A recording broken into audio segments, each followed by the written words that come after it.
Marcos Kapitulo 10. Og mitindog siya gikan didto og miadto sa mga utlanan sa Judea og unahan sa Jordan. Og ang mga panon sa katawhan miusab pagdugok sa tingob ngadto kaniya. Og ingon sa iyang nabatasan siya nagtudlo kanila pag-usab. Og may minduol kaniya nga mga Farisiyo og nangutana sa pagtintal kaniya. Uyon ba sa kasuguan nga ang usa ka bana magabiya sa iyang asawa? Og sa pagtubag niya miingon kanila, unsay gisugo kaninyo ni Moises? Og na nag-ingon sila, si Moises mitugot sa pagsulat og kaliguonan sa panagbulag og sa pagbiya kaniya. Apan si Jesus miingon kanila, tungod sa kagahi sa inyong kasing-kasing, iyang gisulat kaninyo kining sugua.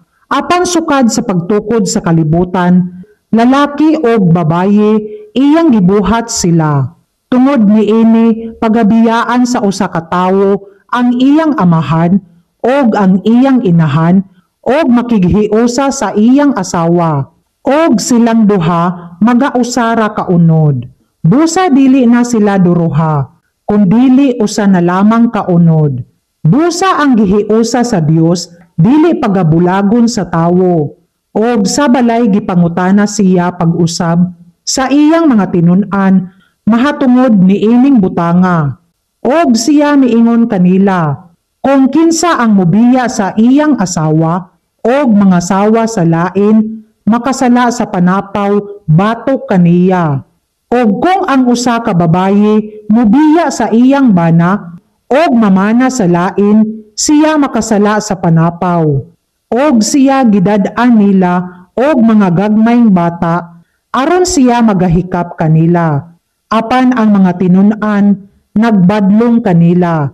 Apan sa pagkakita ni Jesus niini, nasuko siya og miingon kanila, pasagdi ninyo ang mga bata, nga moduol sila kanako, og dili ninyo sila pagdid-an, kay ang gingharian sa Dios alang sa mga sama kanila.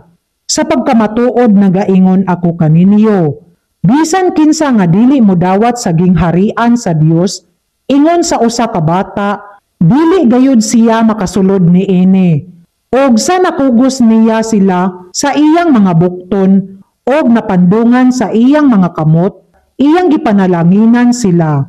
Og sa paggula niya sa dalan, may usa nga midalagan ngadto kaniya, og miluhod, og nangutana kaniya, maayong magtutudlo. Unsa ang akong pagabuhaton, aron mapanunod ko ang kinabuhi nga walay katapusan. Og si Jesus miingon kaniya, nganong ginganlan mo ako, og maayo.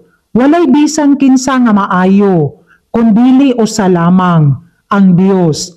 Nahibalo ka sa mga sugo. Dili ka manapaw, dili ka magpatay, dili ka mangawat, dili ka magsaksi sa bakak, dili ka manlimbong. Tumahod ka sa imong amahan og sa imong inahan. Og siya miingon kaniya, magtutudlo, nga tanan kining mga butanga, gibantayan ko sukad sa akong pagkabata. Og si Jesus, sa nagatutok kaniya, nahagugma kaniya, og miingon, usa ka butang ang nakulang kanimo. Lumakaw ka, ibaligya mo ang imong kahimpang, og ihatag sa mga kabos, og may bahandi ka sa langit, og umari ka, dad-a ang imong krus, og sumunod ka nako. Og siya nahiubos niining pulunga, og milakaw nga masulubon, kay siya usa nga may daghang bahandi. Og si Jesus mitan-aw sa libot, og miingon sa iyang mga tinun-an, pagkalisod gayud sa mga adunay bahandi, ang pagsulod sa gingharian sa Dios, og ang iyang mga tinun-an nanghibulong sa iyang mga pulong. Apan si Jesus mingtubag pag-usab, og miingon kanila, mga anak, pagkalisod sa mga nagasalig sa mga bahandi, ang pagsulod sa gingharian sa Dios. Labi pang masayon alang sa usa ka kamilyo ang paglusot sa mata sa dagom. Kaysa usa ka dato ang pagsulod sa gingharian sa Dios, og sila nang hitingala sa hilabihan gayod, og nasig-ingon, busa, kinsa man di ay ang maluwas, og si Hesus sa mitan-aw kanila miingon, sa mga tawo dili gayud kini mahimo, apan sa Dios dili ingon niini. Kay sa Dios ang tanang mga butang mahimo. Og misugod si Pedro sa pag-ingon kaniya, ania karon, gipamiyaan namo ang tanan og misunod kami kanimo. Og sa pagtubag ni Hesus miingon, sa pagkamatuod nagaingon ako kaninyo, nga walay bisan kinsa nga mibiya sa iyang balay, kon mga igsuon nga lalaki, kon mga igsuon nga babaye, kon amahan, kon inahan, kon asawa, kon mga anak, kon mga kaumahan, tungod kanako og sa maayong balita.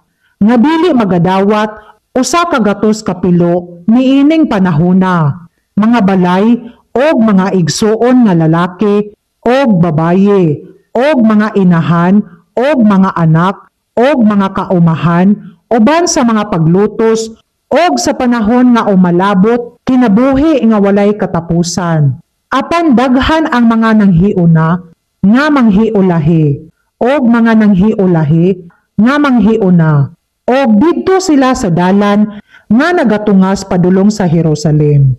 Og si Hesus nagauna kanila, og nanghibulong sila, og sila nga nanagsunod nangahadlok, og gidala na usab niya ang napulo og duha, og nagsugod siya sa pagsulti kanila sa mga butang nga manghitabo kaniya nga nagaingon, ania karon, nagatungas kita padulong sa Jerusalem, og ang anak sa tawo igatugyan ngadto sa mga punuan sa mga saserdote og sa mga iskriba, og ilang pagahukman siya sa kamatayon, og igatugyan siya ngadto sa mga hintel, nga pagayubitan siya nila, og pagahampakon, og pagaludan, og pagapatyon, og sa ikatulo ka adlaw mabanhaw siya. Og minduol kaniya si Jacobo og si Juan, mga anak ni Zebedeo sa pag-ingon, magtutudlo, buot namo nga buhaton mo kanamo ang bisan unsa nga among pangayoon. Og siya miingon kanila, unsa ang buot ninyo nga akong pagabuhaton kaninyo? Og sila na nag-ingon kaniya, itugot kanamo nga managlingkod kami ang usa sa imong tuo og ang usa sa imong wala sa imong kahimayaan. Og miingon kanila si Hesus, wala ninyo hibalue ang inyong ginapangayo. Arang ba kamo makainom sa kupa nga akong pagaimnan? Kon makapabautismo sa bautismo nga gibautismo kanako? Og sila nagaingon kaniya, arang kami. Og si Hesus miingon kanila, sa pagkamatuod ang kupa nga akong pagaimnan, pagaimnan ninyo, og sa bautismo nga gibautismo kanako, pagabautismuhan kamo. Apan ang paglingkod sa akong tuo, og sa akong wala, dili ako ang paghatag, kundili sa mga ginatagan-an. Og sa hindunggan kini sa napulo, na nagsugod sila sa pagpanuyo kang Jacobo, og kang Juan. Og gitawag sila ni Hesus ngadto kaniya, og siya nag-ingon kanila, hingsayran ninyo nga ang mga ginaila nga magbubuot sa mga hintil nagapakahari kanila, og ang ilang mga kadagkuan nagagamit og pagbulutan sa ibabaw nila.